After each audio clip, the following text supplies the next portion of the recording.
परम शांति। आज हम बताएंगे कि सगुण ब्रह्म की उपासना करनी चाहिए या निर्गुण ब्रह्म की उपासना करनी चाहिए। गीता में तो भगवान ने बताया है कि तू मुझे याद कर, तू मेरी शरण में आ। तो भगवान कृष्ण तो सगुण है, तो उसका निर्गुण कौन है? जो निर्गुण निराकार है। मगर भगवान जो विष्णु है उसका अवतार मानते हैं ना कृष्ण को। कृष्ण तो जो भक्ति मार्ग वाले, तो जो ज्ञानी है और जो भक्ति मार्ग वाले, उसमें बहुत डिफरेंस है। क्योंकि भक्ति मार्ग वाले कृष्ण का अवतार विष्णु को मानते हैं, और जो निर्गुण को मानने वाले हैं, निर्गुण पर ब्रह्म परमेश्वर को मानते हैं, वो ज्ञानी है, वो कृष्ण का अवतार निर्गुण निराकार को मानते हैं। ब्रह्म स्वरूप ब्रह्म है, श्री कृष्ण ब्रह्म है, ब्रह्म स्वरूप। इसलिए गीता में ये बात कही कि निर्गुण को याद करना है या सगुण को याद करना है। तो लोग कंफ्यूज हो जाते हैं। भक्ति मार्ग वाले तो सगुण को मानते हैं, मगर ज्ञानी पुरुष जो होते हैं ना, निर्गुण को मानते हैं। क्योंकि वो कह देते हैं कि कृष्ण को याद करने से ज्यादा निर्गुण निराकार को याद करो। कृष्ण को याद करने से ज्यादा पावर तुम्हें निर्गुण निराकार से मिलेगी। क्योंकि ये लोग निर्गुण निराकार को इसलिए मानते हैं कि सगुण जो ब्रह्म है, क्योंकि सगुण ब्रह्म साकार में आया हुआ ब्रह्म, तो ये तो जो राम और कृष्ण जितने भी अवतार हुए हैं, या तो जैसे विष्णु के 24 अवतार हुए हैं और शंकर के 28 अवतार हुए हैं, अलग अलग धरती पर जितने भी अवतार देखते हो, धरती पर जितने भी अवतार देखते हो, या तो ब्रह्मा विष्णु शंकर के या देवी देवताओं के अवतार होते हैं। तो ये लोग भक्ति मार्ग वाले सगुण की उपासना करते हैं। जैसे हनुमान जी है तो रुद्र अवतार है, तो शंकर का 11वां रुद्र अवतार है। देवी देवता है तो जो देवलोक में रहते हैं, इनकी उपासना करते हैं। 3 देवियां, तो 3 देवियों की उपासना करते हैं। ब्रह्मांड की आदि शक्ति जगत जननी कहते हैं, जो ब्रह्मा विष्णु शंकर की माँ है, उसको भी जगत जननी की साकार में उपासना करते हैं। तो ये सब भक्ति मार्ग में साकार की उपासना करते हैं। अब साकार की उपासना करते हैं तो सगुण ब्रह्म साकार, जैसे राम और कृष्ण की उपासना की, मूर्ति बनाई और उसमें भावना है, मूर्ति में प्राण प्रतिष्ठा की,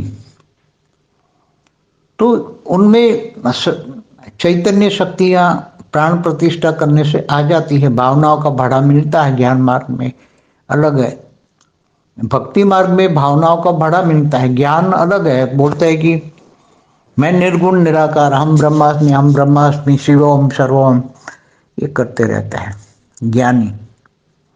फिर वो पहाड़ों में जाके सन्यासी जैसा जीवन बिताते हैं। ज्ञानी लोग जो हम ब्रह्मास्मि करने वाले या हम शिवोम करने वाले, निराकार को मानने वाले, कि मैं शिव की रचना हूं, जो वो है वो ही मैं हूं। अब जिनको ज्ञान नहीं है, जो सबसे पहला, इसलिए गीता में क्या कहा, ज्ञानी तो आत्मा मुझे विशेष प्रिय है। ज्ञान से जानने वाले मुझे विशेष प्रिय है। तो भगवान ने तो गीता में बोला, जब तब ध्यान योग से मैं नहीं मिलता, ज्ञान से मिलता हूं। तो ज्ञान कौन सा होना चाहिए? इस ब्रह्मांड में, इस धरती पर जो ज्यादातर मनुष्य है, और तो ब्रह्मा द्वारा सर्जन होता है। तो सारी सृष्टि का सर्जन, ब्रह्मांड में जो भी सृष्टि है, चाहे देवता है चाहे मनुष्य है, सब कुछ वो तो ब्रह्मा द्वारा, प्रजापिता ब्रह्मा है। तो वो डायरेक्ट शिव को याद करेंगे तो उसको क्या मिलेगा? हर कोई अपनी रचना को याद करो। ब्रह्मा की तो पूजा होती नहीं, तो ब्रह्मा की पूजा क्यों नहीं होती? तो कई लोग शिव शंकर को याद करते हैं, कई लोग विष्णु की पूजा करते हैं, नारायण के रूप में, लक्ष्मी नारायण के रूप में। तो ये इतने कंफ्यूजन लोग हैं, कंफ्यूजन कि अब तुम, क्योंकि जो ज्ञानी पुरुष है वो कृष्ण को याद करना है, इसकी बजाय कृष्ण की बजाय निर्गुण को याद करते हैं, निर्गुण निराकार। पर निर्गुण निराकार तो वो तो परम धाम में रहता है, वो तो गुणातीत, भावातीत, कर्मातीत है। वो तो किसी की डायरेक्ट बात सुनता ही नहीं है, वो तो आया शिव शक्ति के द्वारा काम कराता है, ब्रह्मांड की उत्पत्ति कराई। वो निराकार से आकारी बनकर पूरे शिव शक्ति के द्वारा विष्णु की रचना की, विष्णु की नाभि से ब्रह्मा निकला, ब्रह्मा ने 7 परम पुरुष बनाया, उसके द्वारा 7 परम पुरुष से पूरा ब्रह्मांड को रचा। तो ये पूरे ब्रह्मांड का रचने का ज्ञान जिसमें नहीं होता, तो निर्गुण और सगुण, क्योंकि निर्गुण तुम मानते हो कि भाई एक कृष्ण निर्गुण का अवतार है, निर्गुण निराकार का अवतार है, तो परम धाम में तो ऐसी निर्गुण निराकार कई आत्माएं रहती, बहुत आत्माएं रहती है। तुम कौन सी आत्माओं को याद करते हो?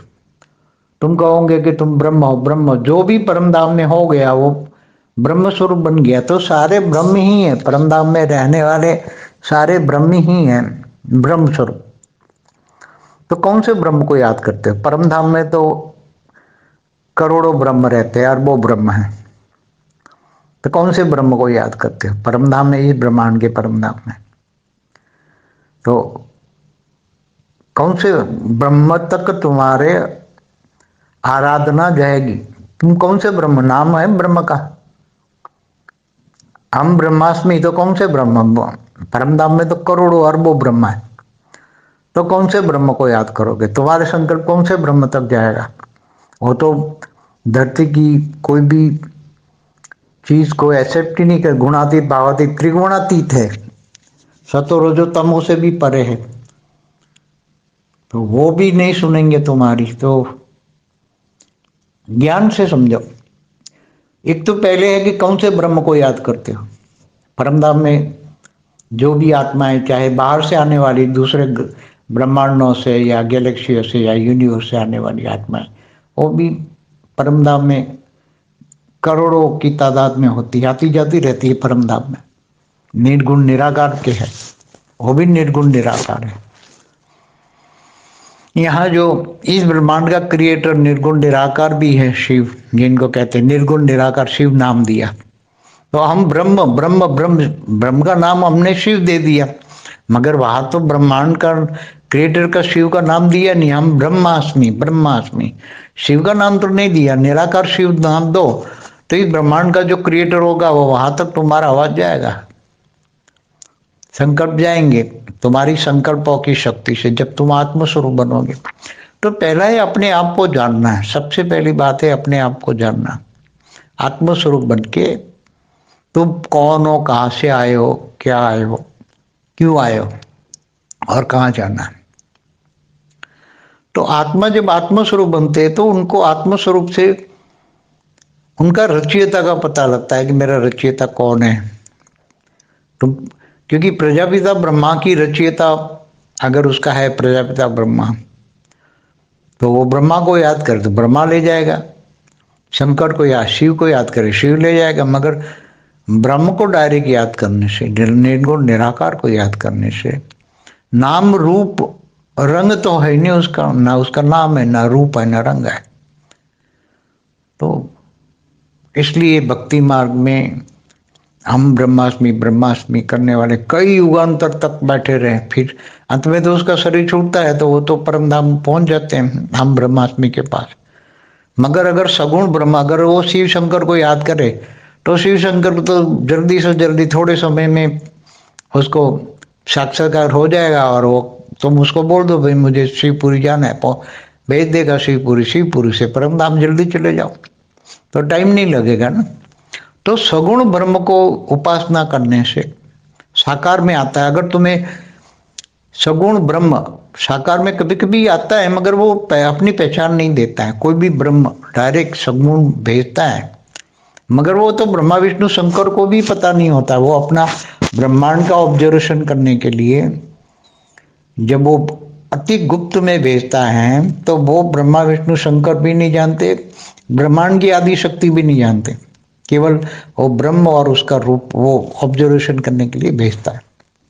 ऐसी तरह महाब्रह्म भी भेजता है। हर कोई ब्रह्म अपनी अपनी अति सूक्ष्म रचना भेजता है ऑब्जर्वेशन करने के लिए, मगर कोई उसको जान नहीं सकता। ज्ञान से जान सकते हैं, हाँ ज्ञान अगर महाब्रह्म से आई तो महाब्रह्म का ज्ञान देंगी, महाब्रह्मांड का ज्ञान देगी। यूनिवर्स से आई तो यूनिवर्स का ज्ञान देगी। और बेहद का विश्व का ब्रह्म है, बेहद का ब्रह्म है तो बेहद का विश्व का आदि मध्य का ज्ञान सुनाएगा। तो ज्ञान है पहचान। हर कोई आत्मा भी कितना ज्ञान ले पाती है, उसके आधार से आत्मा की क्वालिटी की पता लगती है कि आत्मा की क्वालिटी कहाँ की है, कितना ज्ञान हजम होता है, कितना ज्ञान को धारण कर सकती है आत्मा।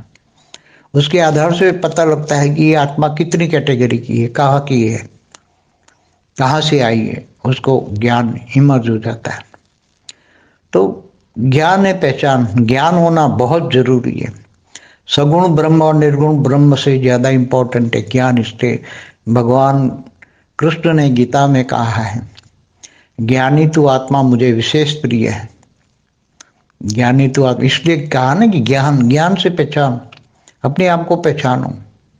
मैं जप तप ध्यान योग से नहीं मिलता, तो किसका योग लगाओ? तुम निर्गुण निराकार का योग लगाओ। तो यहाँ तो गीता में बोल दिया कभी तुम योग निराकार से लगाओ, निर्गुण निराकार को शिवम शिवम सर्वम कह रहे हो या हम ब्रह्मास्मि कह रहे हो, तो उसने तो वो योग निषेध बता दिया ना। मुझे जानो, ज्ञान से मुझे जानो, स्वयं को जानो। सबसे पहले उसने बोला स्वयं को जानो, आत्मस्वरूप बनो। इसलिए ज्ञान, ज्ञान से ज्ञानी तू आत्मा मुझे विशेष प्रिय है। और मैं जप तप ध्यान योग से नहीं मिलता, तो कौन सा योग लगाते? तो जो भी योग लगाते हैं, योग तो अनेक प्रकार के धरती पर सिखा रहा है।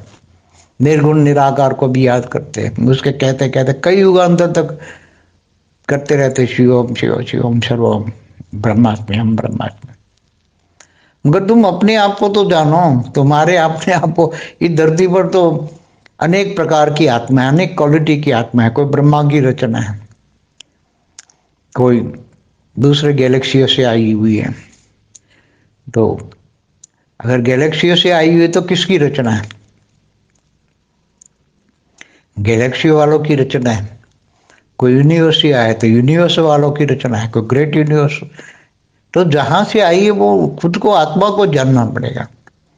आत्मा को पहचानने के लिए ज्ञान चाहिए। ज्ञान आएगा तो वो आत्म स्वयं को पहचानेगा, आत्मस्वरूप बनेगा, स्वयं को पहचानेगा। और जब तक स्वयं को न पहचाने तब तक आत्मस्वरूप की अनुभूति ना हो जाए, तब तक ज्ञान न बने, ज्ञान स्वरूप न बने, तब तक वो अपने रचयिता को न जाने। और जब तक रचयिता को न जाने तब तक वो अपनी जो पहचान, अपने जहाँ जाना है वहाँ की, या योग किससे लगाना है? अपने अपने अपने परमपिता को लगाना है। सभी आत्माओं के परमपिता अलग है।